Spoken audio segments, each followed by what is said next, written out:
C'est l'un des prédicateurs musulmans les plus suivis et les plus influents de notre époque. Il a dit dans l'une de ses nombreuses interventions, l'islam est la meilleure religion parce que le Coran le dit et aucun autre texte religieux ne revendique ce fait. Qui est vraiment Zakir Naik? Pourquoi est-il considéré comme dangereux dans certains pays, notamment son pays d'origine l'Inde, où il ne peut fouler son pied? Où est-il en ce moment et que fait-il? Je vais répondre brièvement à toutes ces questions dans cette vidéo. Né en Inde en 1965, Zakir Naik a grandi dans la ville de Mumbai où il a obtenu un baccalauréat en médecine et chirurgie. C'est en 1991 qu'il a décidé de consacrer sa vie à la prédication lorsqu'il a fondé l'école islamique internationale de Mumbai. Il a également fondé le United Islamic Aid, une organisation qui offre des bourses aux jeunes musulmans pauvres et démunis. Il a déclaré en 2006 qu'il avait été inspiré par Ahmed Didat, un prédicateur islamique qu'il avait rencontré en 1987. Spécialiste de religion comparée, Zakir Naik est connu comme quelqu'un qui défie les responsables religieux lors des débats publics. Il clarifie les points de vue islamiques et nettoie les idées fausses sur l'islam en utilisant le Coran et les hadiths, et en faisant aussi recours à la logique ainsi qu'aux faits scientifiques.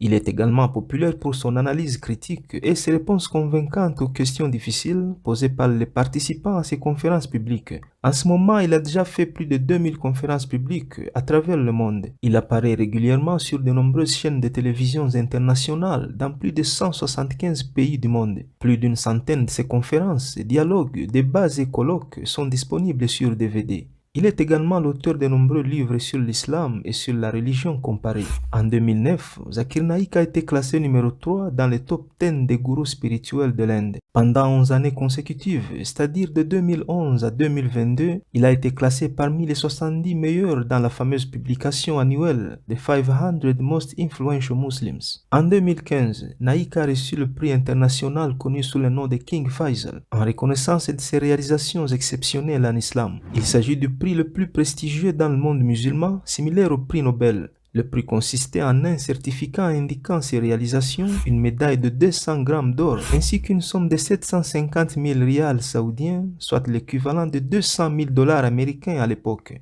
Après avoir reçu ce prix, Zakir Naik a offert toute la somme comme don à la chaîne Peace TV Network, dont il est cofondateur et qui diffuse des programmes islamiques. Maintenant, où est Zakir Naik et pourquoi est-il recherché par la justice indienne? En 2016, les autorités indiennes ont inculpé Zakir Naik pour blanchiment d'argent alors qu'il se trouvait en Malaisie pour ses conférences. Ils l'ont également accusé de propager des discours de haine et du terrorisme. Dès lors, Naik a décidé de rester en Malaisie où il a obtenu le statut de résident permanent. Dans l'une de ses interviews, il a vivement critiqué le premier ministre indien Narendra Modi pour ce qu'il a qualifié de fausses accusations et de propagande contre lui à des fins politiques. Il a déclaré qu'il était ciblé pour sa popularité. L'Inde a demandé son extradition au gouvernement malaisien afin qu'il puisse être jugé pour ces accusations, mais la demande a été rejetée par le gouvernement malaisien. En 2017, en 2019 et en 2021, Interpol a rejeté toutes les demandes de l'Inde de faire une notice rouge pour arrêter provisoirement Zakir Naik. La dernière fois, le jury d'Interpol a noté dans son ordonnance que le fait que Zakir Naik ait collecté de l'argent grâce à ses enseignements religieux et qu'il l'ait dépensé pour financer ses activités ne peut en aucun cas constituer un blanchiment d'argent. Il est important de noter que même si la Malaisie et l'Inde ont signé un traité d'extradition en 2010,